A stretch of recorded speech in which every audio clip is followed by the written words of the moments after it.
Veya sinema salonunda korkunç bir film izledikten sonra başınızı yastığa koyarken bunun sadece bir film olduğunu ve gerçekten yaşanmadığını kendinize söyler ve rahatlarsınız. Ancak ya söyleyemiyorsanız, ya film gerçekten dehşet verici bir olaydan esinlenilmişse artık gerçeklerle yüzleşmeliyiz. Bu kapıyı açtıktan sonra kurgu dünyasından, eğlence dünyasından gerçek dünyaya adım atacağız. Hazır mısınız? 3, 2, 1.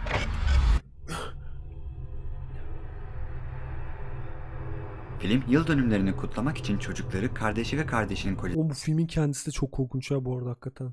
ile ailecek yolculuğa çıkan bir ailenin yolculuklarının hazin sonunu anlatır. Bob, New Mexico çölünü daha yakından görmek isteyince ana yoldan ayrılıp yan yola saparlar. Bir benzin istasyonunda öğrendikleri tarife göre devam ettikleri yol giderek tamamen ıssız bir bölgeye ulaşır. Arabanın lastikleri patlayıp kaza yaptıklarında ailedeki iki erkek yardım bulmak için gruptan bir süre ayrılırlar. Ancak bulundukları medeni dünyadan uzak bu çöl, bir zamanlar Amerikan hükümetinin var olan madenleri ve çalışanları hiçe sayarak nükleer denemeler yaptığı boş arazinin tam ortasıdır. Bu nükleer denemelerden hayatta kalanlar ise herkesin terk ettiği, insan etiyle beslenen mutasyon geçirmiş yaratıklardır. Bu gerçek mi şimdi? Ya hep bir gerçek geyiği dönüyor bunun bu arada da. It's breakfast time. Film 15. ve 16. yüzyıllarda efsane olan, bulunana dek İskoçya'da bir mağarada yaşayan ve çevrelerinden geçenleri yakalayan ve en az 1000 kadar insanı yiyen Sawney Bean'in ve ailesinin hayatlarından esinlenerek yapılmıştır. Medeniyetten uzaklaşan ve akraba evliliklerinden dolayı mutasyon geçiren 14 çocuklu 32 torunlu bu yamyam ailenin yerleri tespit edilince insani duygularını yitirdikleri için suçlarından dolayı en ufak bir pişmanlık duymamışlardır ve mahkeme bile çıkarılmadan kral tarafından derhal kazıklara bağlanarak yakılmışlardır.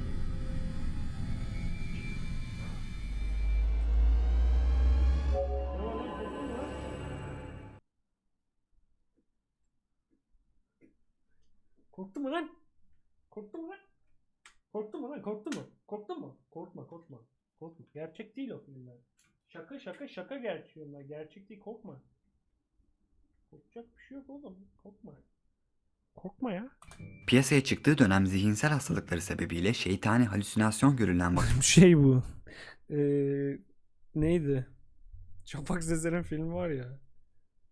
Kutsal Damacana. vakalarda artış olmasına yol açmıştır. Film 1986 yılında içine şeytan girdiği düşünülen genç Alman Annelies Michel'in yaşadıklarından esinlenerek yapılmıştır. Kızın sıklıkla köpek gibi havladığı, örümcek ve kuş yediği görülür. Yıllarca felç olan Annelies açlık ve şeytan görüntülerine maruz kalmaya devam edince ve geçirdiği krizler daha sık ve ciddi bir hal almaya başlayınca 1975 yılında iki rahip 10 ay boyunca şeytan çıkarma ayinleri düzenlemiş. Bu süre zarfında Annelies zar zor yemek yiyebilmiş ve bir gece yalnızken tüyler ürpertici bir halüsinasyon görmüş ve kısa bir süre sonra 1976 yılında ölmüştür. The muscle contractions could feel like an extreme pressure on the body. Bayağı aynısı. And it is certainly possible with all that brain activity for a person to perceive all sorts of strange and violent things. Ailesi ve rahipler yargılanarak insan katletmekten suçlu bulunmuşlar ve 6 ay hapse mahkum olmuşlar. Filmde de aynı Hapse şeyi anlatmaya çalışıyor annesi. Ama şeytan girmişti. Kuş yiyordu ama kuşu hamam böceklerini yemeye başladı. Üstümüze sıçtı işedi. Nasıl gerçek insan sağsın?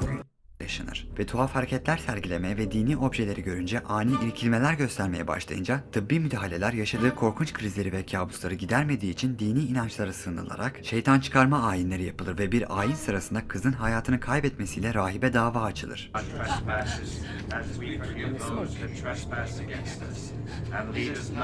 Tuna ama kim olduğunu bilmiyorum diyor ki abin Lugmami C.H.A. Jetson loruna fena düşeriz gibime geliyor öneri. Joker. Zaten. Filmde ayrıca kızın ruhu Sesim az ölümden mı? sonra Biraz geri gelir biraz. ve başarısız rahibe musallat olur. Gerçekten musallat olmuş mu rahibe? Bu çok korkunç ha. Bu çok bilindiklerden ya. Texas katliamı gerçek hikaye. Ya oğlum amma çok ağlayan var ya. Kepsi kapat şunu kapat korkusuz lan. Film lan bu. Çizgilerin hepsi. Film şu sözlerle başlar. İzlemek üzere olduğunuz film 5 gencin ama özellikle Sally ve sakat Franklin'in başına gelen bir trajedidir. Onların genç olmaları ise çok daha trajik bir olaydır. Film birkaç gün tatil yapmak için Teksas yollarında seyahat eden bir grup genci konu alıyor. Yolda karşılarına çıkan bir otostopçuyu araçlarına almaya karar verirler. Normal olmadığı her halinden anlaşılan otostopçu çok geçmeden Bu adamı niye alırsın ki arabaya? garip yapısını belli eder. Çakısını çıkarıp kendi elini keser ve gençlerden birini de bıçaklayınca kısa süre sonra korkularak araçtan atılır. Bir süre sonra kalacakları eve ulaşan ve başlarına geleceklerden habersiz olan 5 genç, tatillerinin geri kalan kısmının güzel geçeceğini düşünseler de aslında Leatherface'in tam avucunun içine düşmüşlerdir. Film Wisconsin'in seri katil Ed Gein'in hikayesinden esinlenerek ortaya çıkmıştır. Her şey Plainfield isimli küçük bir kasabada başladı. Hikayenin Komşuları orijinali yıllar merak boyunca ediyorum. Ed ile ilgili bazı şeylerin normal olmadığına dair şüphelenip arazisinde tuhaf olayların yaşandığını düşündüler. Mahalle çocukları yaramazlık yapıp onun evine kimin daha çok yaklaşacaklarına dair birbirleriyle iddialaşsalar da herkes Ed'i zararsız ezik bir tip olarak tanıyordu. Bu, kasaba şerif yardımcısının annesinin de dahil olmak üzere bazı insanların kaybolmaya başlamasından önceydi. Hastalıklı derecede zorba bir annenin demir yumruğu altında kişiliği bozuk bir insan müsveddesi Abi bugün bu yayının ana teması çocuğuna şiddet gösterme. Bu yayının ana teması bu yani. Çocuğuna iyi davran, çocuğuna şiddet gösterme temalı bir ya katil oluyor ya Hitler oluyor. dönmüş olan Ed Gein, Kamu annesinin spotu. ölümüyle beraber 50 yaşında antisosyal ve tek başına yapayalnız zavallı bir insan olarak kala kalmıştır. Yazık lan, Yavaş 50 yavaş yaşında yalnızlıktan ve anne özleminden iyice delirmiş ve bir sene sonra annesini mezardan çıkarıp evinde saklamaya karar vermiştir. Ed'in evi arandıktan sonra şeytani yüzü ortaya çıkmıştı. Evinde kesilmiş 4 insan burnu, insan derisinden yapılmış 9 maske ve bir tayt, yine deriden yapılmış abajurlar ve deri koltuklar, birçok kelle, kafatasından çorba kaseleri, insan dudaklarından yapılmış kolye, kadın üreme organı ve göğüslerden yapılmış bir kemer bulundu. Ed o gün işlediği cinayetleri ve diğer ölü insan parçaları için kasaba mezarlarını kazıp yağmaladığını itiraf etti ve tutuklandı. Evini inceleyen polis her yerin pislik içinde olduğunu ancak kesin sınırlarla belirlenmiş birkaç bölgenin ve ölmüş annesinin odasının tertemiz tutulduğunu belirtti.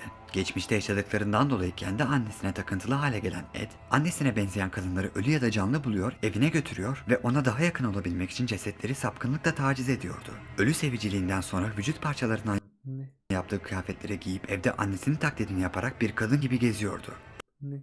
Texas katliamı filmindeki ailenin organlarının dekorasyon olarak kullanılması, yüzlerinin maskeye dönüştürülmesi gibi birçok başına gelen olay Geçiyorum yeter. You're not gonna be scared when you're Lanetli all ev ne alone? lan bu? I've got my toys.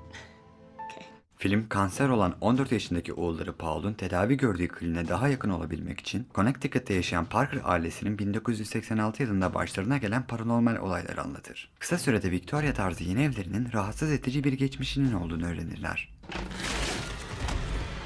Duvarlarda ceset varmış. Bu müteahhit ne yapmış? Bu ses yalıtım mı?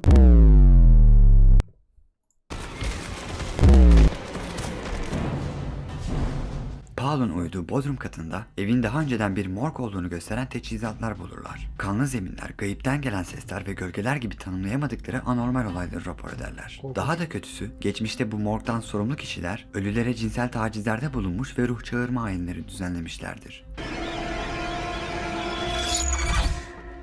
Paul, ailesine saldırmasına sebep olacak güçler tarafından esir alınır. En son olarak da evi bunlardan arındırabilmek için şeytan çıkarma ayinleri düzenlenir.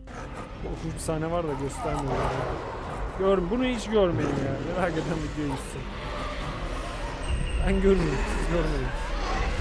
Bu, gerçek hikayenin filmden daha da korkunç olduğu nadir bir olaydır. Gerçek hayatta bu evde yaşamış olan aile, filmde anlatılanların gerçekte yaşananlara çok benzer olduğunu belirtmiştir. Nasıl ya? Müteahhit malzemeden kaçmış oğlum. Get his remains out of the house. Bu filmin İngilizcesi ne? Lanetli Ev. Hangi film bunun İngilizcesi? Shining izledim mi keke? İzlemedim ya hala. Ya izledim de çok küçükken izledim. Hatırlamıyorum çoğu şeyini. Çok tematla görüyorum. İlk çocuk oyuncağı Altıma filmi sıçmış 1988'de çıkmış Chucky gerçek değil oğlum. Saçmalamayın. ve Charles Lee Ray isimli kurgusal bir seri katilin hikayesini anlatmıştı. Polisten yaralı bir şekilde kaçarken ölmeden önce bir oyuncakçıya girmiş ve voodoo ritüeli yaparak ruhunu konuşan bir bebeğe aktarmıştı. Chucky ismi verilen oyuncak 6 yaşındaki bir çocuğa ulaşır ve ev içinde bir dizi ölüme sebep olur. Gerçeğe ne kadar uzak görülse de Chucky gerçek lanetli bebek Robert'tan esinlenmişti. Robert 1906'da Floridalı sanatçı Robert Eugene Otto'ya evin hizmetçisi tarafından 6 yaşındayken hediye verilmişti. Tuhaf görünümlüydü, el yapımıydı ve üzerinde eski elbiseler Bir şey diyeyim mi? Chucky böyle olsa 8 kat daha korkunç olmuş. Ha. ve saç vardı. Hizmetçi bebeği kendi ölen çocuğunun yasını tutarken onu temsil etmesi için yapmış ve kendisine haksızlık yaptıkları için gücendiği bu ailenin çocuğuna vermişti. Kadının o dönemler kara büyü ve voodoo ile uğraştığı ve oyuncağı lanetlediği konuşuluyordu. Eugene yeni oyuncağı ile takıntılı hale gelmişti ve defalarca kez bu bebekle konuşurken görülmüştü. Bu dışarıdan o yaştaki bir Bu bebek olayları beni nedense daha çok korkutuyor. Hepsinden daha fazla bunda bir irkiliyor. çocuk için sıra dışı bir şey değildi. Ailesi sıklıkla oyuncağı yürürken ve kıkırdayarak gülerken gördüğünü belirtti. Ve çocuk büyüdükçe oyuncak onun en iyi arkadaşı oldu. Eugene toplum tarafından tanınan bir sanatçı olmuş ve bebeğin tuhaf hareketleriyle ilgili birçok şey anlatmıştı. 1970'te öldükten sonra ve evi satılınca evin yeni sahibi Robert'ı keşfeder, ona kısa sürede bağlanır ve 6 yıl sonra başka bir eve geçince bile beraberinde götürür. Fakat Filmde alt çizgi 1994'te Chaps diyor ki gerçekten bunlara inanıyor musunuz Cihat? Ruhi sizinle alay ediyor alay. Bu arada size psikolojik bir bilgi vereyim mi? Eğer Türkiye'de yaşıyorsan. Bu kadar. oyuncağın Yeter. kendi başına evde hareket ettiğini fark ettiği ve korktuğu gerekçesiyle oyuncağı Doğu Martella Müzesi'ne bağışlar ve birkaç ay sonra da ölür. Müzede oyuncağı özel bir cam kabine koyarlar ve ona bakan ziyaretçilerde krizler ve psikolojik bozukluklar görülür. Daha sonra ise Robert'tan lanetini men etmesini istemek, saygısızlıklarının affedilmesi için ona dua etmek bazı kesimlerce bir akım haline gelir. Birçok insan bugün bile Robert'ın Chucky gibi hayat partneri ve sahibinin ruhunu taşıdığına ve onun etrafında gerçekleşen paranormal olayların bundan kaynaklandığına inanmakta. Şimdi size bir soru. Bu nedir?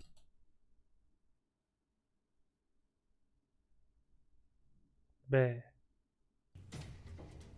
13 sayısı mı? Vay. Evet. Yanına 12'yi ve Tam mimlik değil mi ya bura? Bu tam meme template değil mi bu arada? Şimdi size bir soru. Bu nedir? Tam meme template ha bu. 13 sayısı mı? Yanına 12'yi ve 14'ü koyuyorum. 12, 13, 14. Evet 13 sayısı olarak göze çarpıyor. Fakat yanına A ve C koyduğum zaman bu sefer bir B harfine dönüşüyor. Paranormal olaylarda aslında böyledir. Olaylara hangi açıdan baktığınız, hangi perspektif kullandığınız çok önemlidir. Bazı çok önemli gözüken paranormal olayların altında hiçbir anlam yatmamakta. Bazı çok önemsiz gözüken küçük detayların altında ise çok büyük anlamlar bulunmaktadır. Ben şahsen film izlemeyi çok seviyorum. Sizin de çok sevdiğinizi düşündüğüm için böyle bir video yaptım. En çok sevdiğim film türleri ise korku filmleri ve biyografi filmleri. Yürüler. Korku filmleri Oğlum Ruhi'den ibretlik ayar. Very nice. Very nice.